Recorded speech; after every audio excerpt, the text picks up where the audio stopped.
Dans le monde shinobi, il y a eu pas moins de 4 grands conflits mondiaux. Dans ces conflits, beaucoup de personnes ont perdu la vie. Qu'ils soient ninja ou civils, le nombre de pertes dans ces conflits est assez colossal. Les conflits sont à l'image de ce que peut être le monde ninja, très violent. L'aventure de Naruto était rythmée par des combats, des entraînements, des joies, des peines et des pertes. Qu'ils soient alliés ou ennemis, même en dehors des conflits, le nombre de pertes a été conséquent. La grande majorité des décès importants ont été montrés et ou expliqués dans l'œuvre. Cependant, il y a certains décès qui n'ont jamais été montrés et ou expliqués dans l'œuvre. Bonjour à tous, je suis Ryo Sensei, j'espère que vous allez bien. Aujourd'hui, on parlera de 10 décès de personnages de l'œuvre qui n'ont jamais été montrés. Cette vidéo est assez particulière parce que je vais expliquer les circonstances de ces décès à travers mes hypothèses. Ces décès n'ayant jamais été montrés et ou expliqués, je me suis dit qu'il serait intéressant de traiter le sujet pour vous. Merci à toutes et à tous d'avoir rejoint et de rejoindre encore Konoha en vous abonnant. On est toujours de plus en plus et on continue à faire vivre Naruto qui est une œuvre légendaire. Bien plus qu'un nom, Naruto représente énormément de choses et nous en sommes conscients. Les vidéos Naruto continuent et vous pouvez compter sur moi. C'est parti.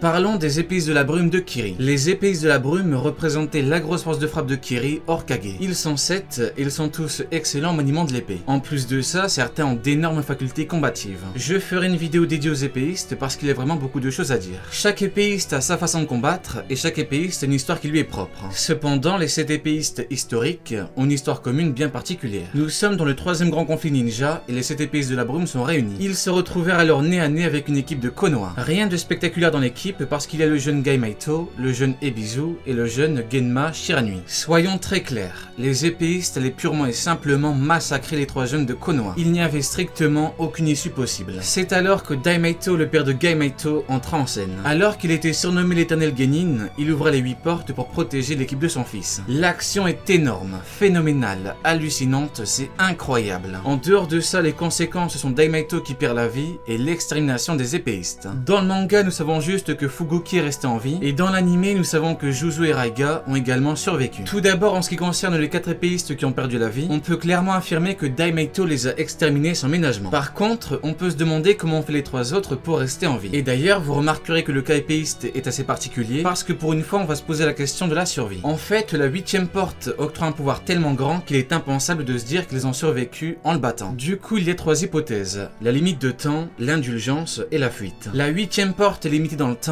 et cette porte assure la fin de l'utilisateur. Cette hypothèse est assez intéressante parce que les épéistes sont nombreux, donc peut-être que Dai n'a réussi à placer que 4 gros coups avant de perdre la vie. Par contre, le fait de dire qu'il n'ait pu placer que 4 coups, c'est limite parce que c'est vraiment très peu. La seconde option est l'indulgence de Gai, dans le sens où il aurait pu les épargner. En effet, on peut se dire qu'ils l'ont supplié de ne pas les exécuter et qu'il a accepté la requête. Le problème, c'est que même si Gai est quelqu'un de bien, les épéistes sont ennemis et surtout, ils allaient massacrer son fils. Sans oublier le fait qu'ils ont dû le forcer à se sacrifier avec cette porte. Cette option est donc assez difficilement probable. La dernière option est la fuite des épéistes, et c'est pour moi la plus probable. En effet, Daimaito a réussi à décimer plus de la moitié, et il aura réussi à forcer le reste à fuir. Faire fuir des shinobi avec de tels tempéraments, c'est vraiment quelque chose de très fort. Ils ont clairement dû le vivre comme une humiliation, et pour cause, alors qu'ils se croyaient tout puissants, un homme seul leur a montré que ce n'était pas le cas. Daimaito. Dans une récente vidéo sur les personnages oubliés mais très puissants, j'ai parlé de Kagami. Kagami est un très grand Uchiwa avec un très gros niveau de puissance. J'ai parlé de sa puissance en détail dans la vidéo, donc je n'en parlerai pas ici. La vidéo est en description si vous ne l'avez pas vue. Dans cette vidéo, j'ai également prouvé que Kagami était le grand-père de Shisui et non son père. Ce qui a semé le trouble autour de leur lien de parenté, c'est en fait une simple erreur de traduction. Shison, qui veut dire descendant dans la version originale, a été traduit par fils, alors que fils est la traduction de Shisoku. Donc soit il y a eu une confusion entre Shison et Shisoku, soit ils ont cru que descendant était forcément synonyme de fils, ce qui n'est en l'occurrence pas le cas. Un fils biologique est forcément un descendant, alors qu'un descendant n'est pas forcément un fils biologique. Les petits-fils, arrière-petits-fils, etc.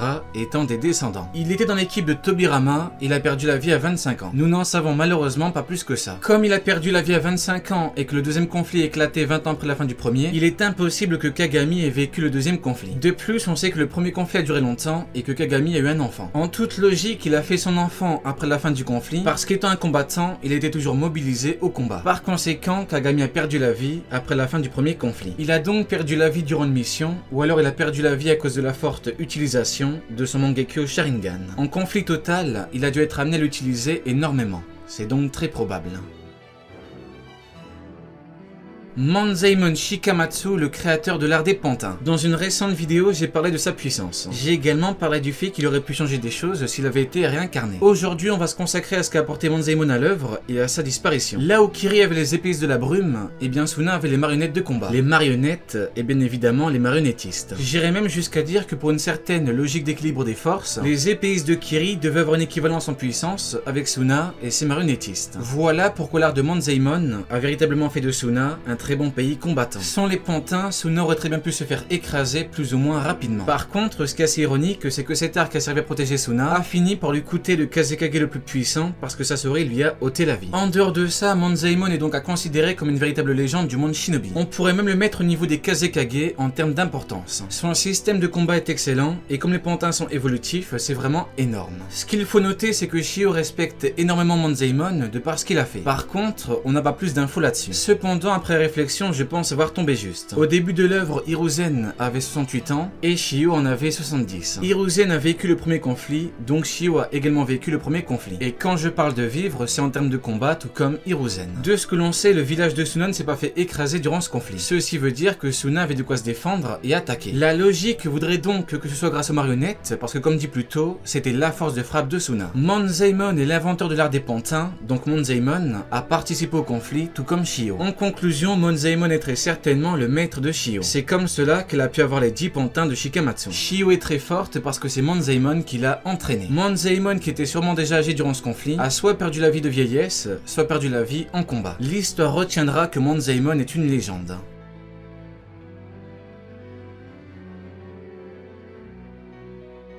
Le troisième Kazekage est le Kazekage le plus puissant de tous les temps. En toute logique, il était également l'un des Kage les plus puissants de tous les temps. Il devait faire face au troisième Raikage qui est le Raikage le plus puissant de tous les temps, à Onoke et son Jinton, et à Hiruzen à son prime. Malgré ça, il a perdu contre Sasori qui l'a changé en pantin. Sasori a donc en principe battu l'être le plus puissant de Suna. Vient alors la question du comment est-ce que Sasori a-t-il pu le battre? Deux hypothèses s'offrent à nous. Soit on a eu un combat entre guillemets classique, un combat normal, avec technique, etc. Soit Sasori a réussi à l'empoisonner, ce qui l'a fait gagner. Les deux cas sont probables, mais le fait que le Kazekage avait un niveau faramineux peut favoriser le cas d'empoisonnement. En conclusion, je dirais que les deux cas sont très probables. Sasori étant un véritable maître en poison. Les parents de Sasori ont perdu la vie durant un conflit, mais on ne sait pas lequel. Cependant, je peux prouver qu'ils ont perdu la vie dans le deuxième. En fait, Sasori a causé le troisième conflit après avoir battu le Kazekage. Ça ne peut donc pas être le troisième. Naruto avait 16 ans quand il est revenu. Le troisième conflit s'est déroulé il y a environ 16 ans, parce que Minato est devenu Hokage après son exploit, et qu'il n'est pas resté Hokage très longtemps. Sasori a 35 ans, donc 35 moins 16 égale 19 ans. Entre le premier et le deuxième conflit, il s'est passé une vingtaine d'années. Or, Sasori avait entre 6 et 8 ans quand ses parents ont perdu la vie. Du coup, la seule possibilité, c'est que les parents de Sasori ont perdu la vie durant le deuxième conflit. C'est Sakumo Atake, donc le Cro-Blanc de Konoha, qui ôta la vie de ses parents. Il faisait de l'ombre à Orochimaru, Tsunade et Jiraiya, alors qu'il n'a pas été entraîné par Hiruzen. Les parents de Sasori étaient logiquement très puissants, parce qu'ils étaient des combattants, et parce que Shio et Sasori étaient puissants. Sakumo les a donc combattus à 2 contre 1, et les a battus parce qu'il est vraiment excellent. Il est excellent et surpuissant. Ceci a par ailleurs fait de Sasori ce qu'il est devenu, parce que chaque acte a ses conséquences, et que dans ce cas-là, le cycle de la haine continue. Passons maintenant à la dernière partie de la vidéo. Dans cette partie, on va s'intéresser au cas de Shisui et à l'éveil de son Mangekyo. De ce que l'on sait de lui, Shisui est un excellent Uchiwa. Il était bon partout et surtout, il avait son fameux Mangekyo Sharingan. Le Mangekyo de Shisui avait la particularité d'avoir le Kotoa Matsukami. Ce genjutsu est incroyable et tout le monde le voulait. Les pupilles de Shisui étaient considérées comme le trésor des Uchiwa. Shisui effrayait carrément l'ennemi sur le champ de bataille. Awa dit qu'il n'oublierait jamais l'aura que dégageait Shisui. Kabuto voulait vraiment ses pupilles parce qu'il savait qu'elles étaient vraiment incroyables.